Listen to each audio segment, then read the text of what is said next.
Hi, everyone. I am David Lipton from The Reckoning, July 4th, 2030. Welcome to our ninth in a series of weekly podcasts. This episode is called Shall We Talk the Talk or Walk It? Let's start with an obvious truth. Talk is easy, and people, especially politicians, would rather talk the talk rather than walk it. After all, they do need to get elected or re-elected by us. Politicians often claim they are fighting for the people, or social justice, or the American way, or to defend democracy here and abroad. That is what they say anyway. But what do they or their supporters really mean? Why should we believe them? Here is a recent cartoon that caters to the political name-calling sentiments expressed by both parties, either explicitly through speeches or articles written by supporters of their favorite presidential candidates. There is no attempt at subtlety. There is, for us to see, only one choice. That is a choice between a felon or a puppet. I do not know about you, but this sort of over-the-top smearing of people turns me right off. Is political posturing merely GOTV material? What's that? Yet another acronym for us to remember? It is one used by political professionals all the time.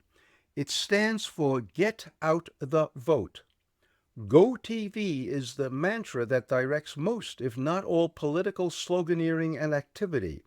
Do not bother to argue the merits of your policies. Just get the people out to vote for you that habitually support you and your party. And how do you do that? Well, you attack the other candidate personally. I remember reading somewhere that elections are not really about the issues or problems of the day. They are clarion calls, some would call them dog whistles, to go TV for your preferred political narrative and candidate. Facts, actual policies, and their results be damned. The whole point of the exercise is to keep people voting as they always have, and to get them out to vote for their usual candidates. Don't think, just vote for your guy or gal. Regarding how people vote and why they vote the way they do, I recommend to my listeners, especially those who like plowing into weighty books on the subject, Democracy for Realists by Aiken and Bartels. Have at it, my friends. Okay, what is a narrative? Well, it's a story, a selection of facts and arguments cobbled together to support and galvanize political actions by political spinners. Many years ago, an uncle of mine from Europe had described these political types as being too clever by half. Nowadays, this kind of activity is called gaslighting.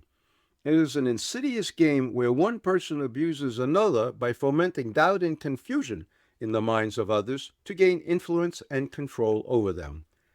The insidious fact about a narrative created by political talking heads is that it substitutes what we think should be true, that is, that actions should always speak louder than words, the idea that words speak louder than actions. These talking heads in effect say you can ignore actions and facts and focus only on what we say they mean. Examples from today would be as follows. The only real choice is between a felon and a puppet. So-and-so is a threat to our democracy. We want to serve the people and protect democracy. That's our side. The other guy is unfit to rule our country. Our candidate is the one and only to rule it. They will take away your benefits and entitlements. They will take away your freedom of choice. It's not necessary to name persons. Everyone knows who and what I'm talking about. In the final analysis, political narratives operate as arguments ad hominem. They are calls to action, that is, to vote for me against them. I will save you. I will protect you from them. Of course, this is all nonsense, yet many voters fall for it. They usually vote for the big D, the donkey, or the big R, the elephant. As was demonstrated in our earlier podcasts, the question is, why do they continuously, or voters continuously, to act this way? The flaw in the assumption behind voting is this, that what we vote will be put into action. Usually that's not the case.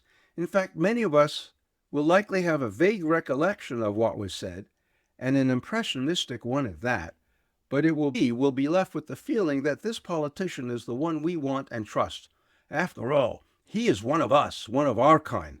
Many of our friends and colleagues approve of his or her politics and views.